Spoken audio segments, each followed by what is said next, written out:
Assalamualaikum warahmatullahi wabarakatuh. Halo teman-teman semua, berjumpa lagi dengan saya Latifianto. Semakin hari ya semakin dekat saja pertandingan antara timnas Indonesia versus Jepang.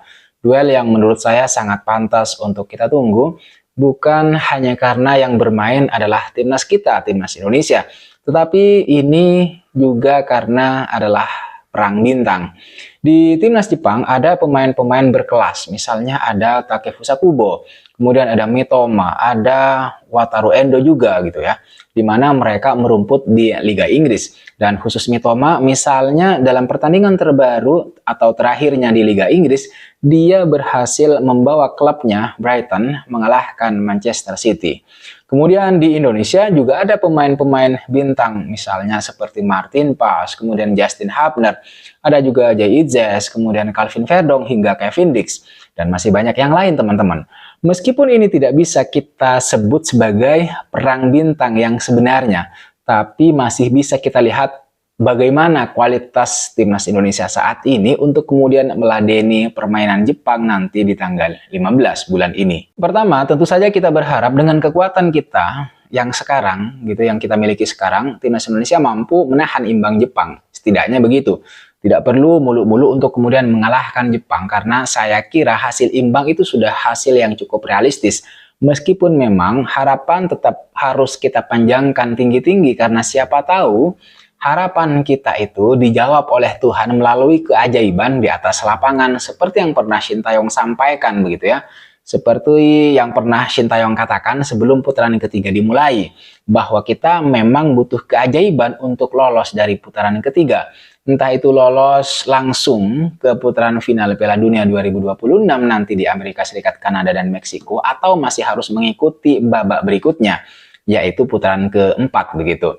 Tapi begini, salah satu media asal Inggris teman-teman, yaitu Sportsmall, dengan mengesampingkan status tuan rumah kita, Indonesia, menilai bahwa Jepang bisa menang telak di hadapan puluhan ribu supporter timnas kita yang hadir di GBK.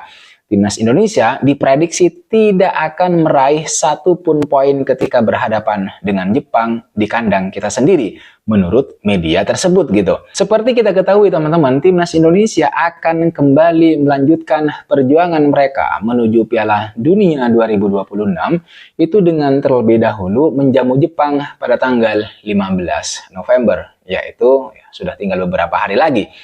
Beberapa pihak memang memandang sebelah mata terkait peluang timnas Indonesia untuk melaju ke babak selanjutnya. Karena tim yang akan dihadapi berikutnya oleh timnas Indonesia adalah timnas Jepang, yaitu timnas yang cukup superior ketimbang tim-tim lainnya di grup C.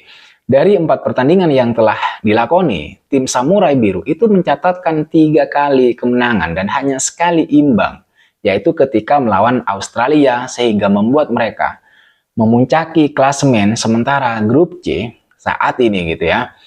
Di sisi yang lain teman-teman, timnas Indonesia, timnas kita, timnas Garuda yang baru kalah dari markas Cina itu harus merelakan posisi 4 besar diambil alih oleh Bahrain, tim yang hampir dikalahkan oleh skuad Shin Taeyong begitu ya, sebelum kemudian ditolong oleh wasit Ahmed Alkaf dengan keputusan-keputusan kontroversialnya. Kita juga sudah pernah bahas ini.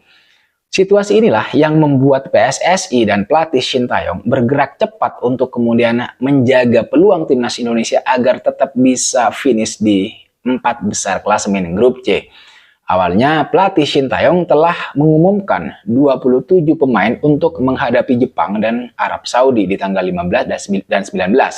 Namun Messi Hilgers harus absen karena masih mengalami cedera hamstring, sehingga harus melakukan pemulihan, dan atas dasar itu dia tidak diperbolehkan untuk bergabung ke timnas Indonesia oleh klubnya, yaitu FC Twente. Kendati demikian teman-teman, skuad Garuda langsung ketiban kabar baik setelah proses naturalisasi Kevin Dix hingga perpindahan federasinya dari Belanda rampung lebih cepat gitu ya.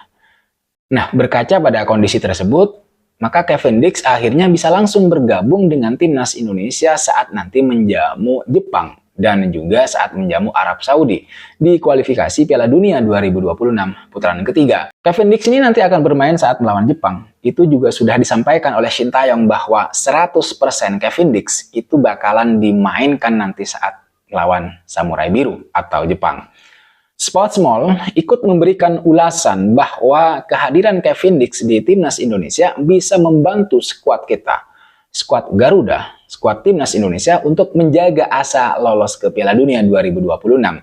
Saat ini setiap poin itu bahkan hasil imbang pun sangat berarti bagi timnas kita, timnas Indonesia untuk mewujudkan target finish di 4 besar. Target untuk duduk di peringkat 4 besar ini harus diperjuangkan dengan cara mencari kemenangan pertama di bulan November ini.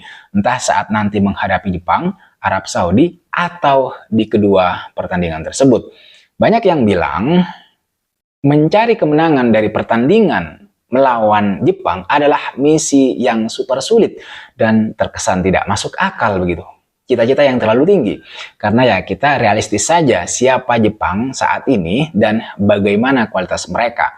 Tapi saya setuju dengan pernyataan Eliano Reinders saat ditanyakan tentang bagaimana tanggapan dia mengenai pemain-pemain bagus yang ada di timnas Jepang, di mana kemungkinannya kalau Eliano ini ditaruh di sayap kanan, dia akan bertemu dengan Mitoma misalnya. Seorang pemain yang kita tahu memang memiliki dribble yang sangat bagus, sangat kuat. Bahkan di pertandingan terakhirnya bersama Brighton, dia berhasil membawa klubnya tersebut menang ya.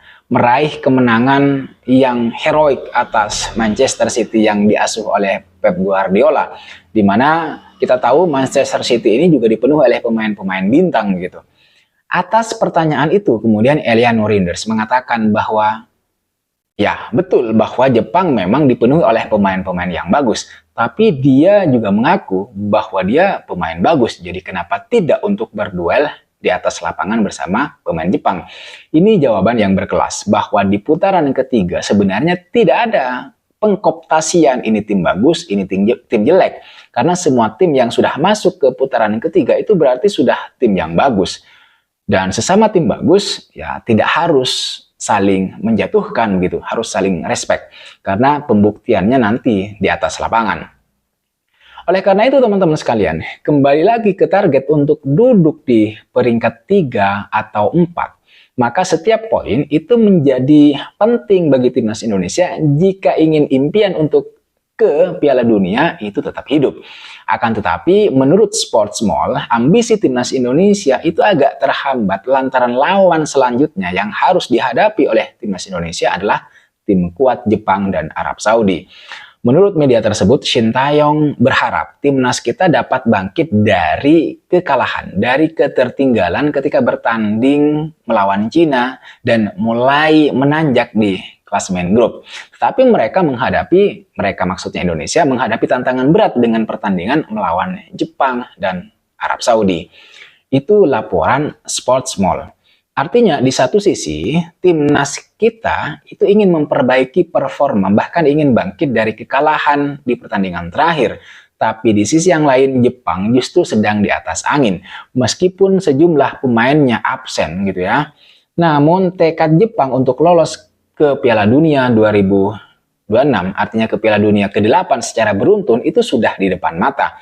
Apalagi sejauh ini pasukan Hajime Moriyasu masih kokoh di puncak klasemen grup C babak ketiga kualifikasi Piala Dunia 2026 dengan mengoleksi 10 poin dari 4 pertandingan saja. Media asal Inggris tersebut melaporkan bahwa Jepang bertekad mengamankan tempat di Piala Dunia ke-8 berturut-turut dan mereka ingin kembali ke jalur kemenangan ketika melawan timnas Indonesia karena di pertandingan sebelumnya mereka hanya bisa bermain imbang begitu.